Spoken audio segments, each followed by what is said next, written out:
You made the purchase decision, arranged for a domestic charging station to be fitted at home, and you're refining your electric vehicle skills by driving your brand new plug-in car to and from work every day. But now you're confident in your abilities on the daily commute, you've decided it's time to stretch your car's legs a little bit further and go on a long-distance road trip. You know you need to find charging stations along your route, but you're still a little worried about how to go about making sure you're not left stranded at the side of the road. Other plug-in owning friends are encouraging you to make the trip, but you're still a little worried about how it'll all work in the real world. Well, what do you do? Well, as with so many other things in life, planning is key when making a long-distance electric car road trip, especially if you happen to own a car that isn't a Tesla. And I say that because not only does Tesla have its own supercharger network for customers to make use of, but it also has real-time trip planning available to its customers through their car's massive infotainment system, as well as a pretty accurate range prediction algorithm. Oh, and a bunch of third-party apps developed by Tesla fans to help predict and plan routes.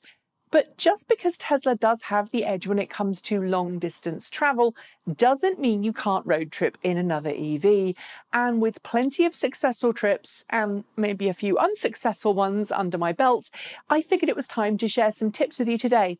And by the way, that also does include tips for Tesla owners, as while Tesla does offer more assistance in route planning and EV long distancing than any other automaker, it's still possible to find yourself in a pickle if you don't plan ahead.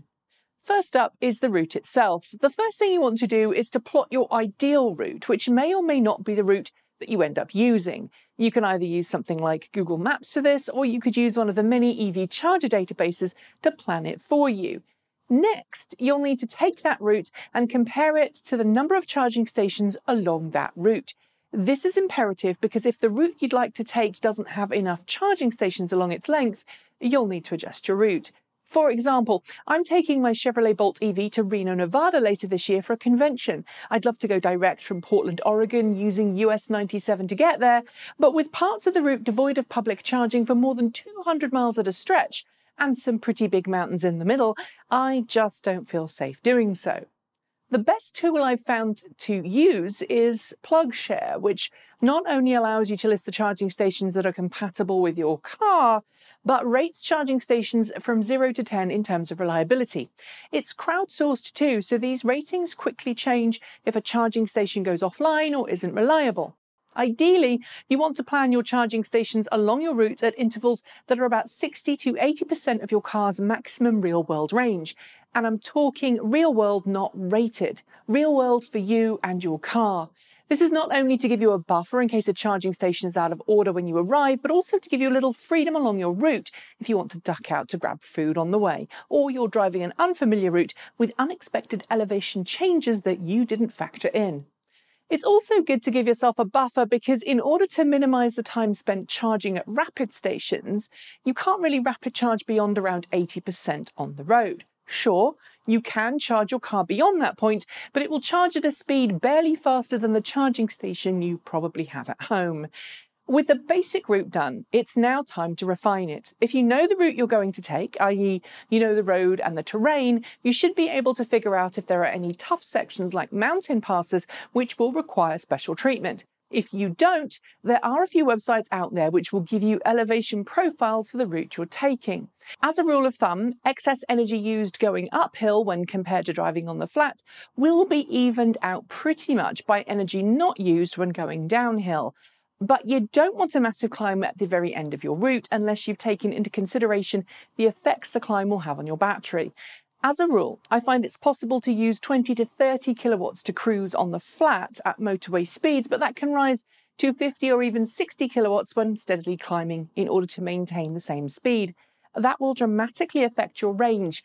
By the same token, however, a route that has a long downhill section can dramatically increase your range beyond what's normally possible in everyday driving.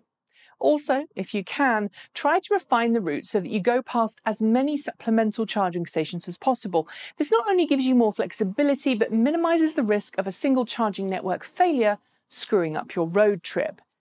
With all that planned, there's only one thing left for you to do. Make sure you understand the access procedure for each station en route. PlugShare and a few other apps tell you which network each charging station is part of, so make sure you either have an active membership with the network in question, or you can pay for your charging an alternative way, such as using a credit card. When you do actually hit the road on your trip, check one last time before leaving to make sure all the charging stations you want to use are active and working. And while I'm at it, don't fret too much about driving to maximize range. If you've planned your route correctly, it's actually more beneficial in most cases to drive at normal speeds and stop a little more often to charge than it is to drive super cautiously. But that's for another video I've got in the pipeline. That's it. As always, hit the notification bell to hear the moment a new show is uploaded.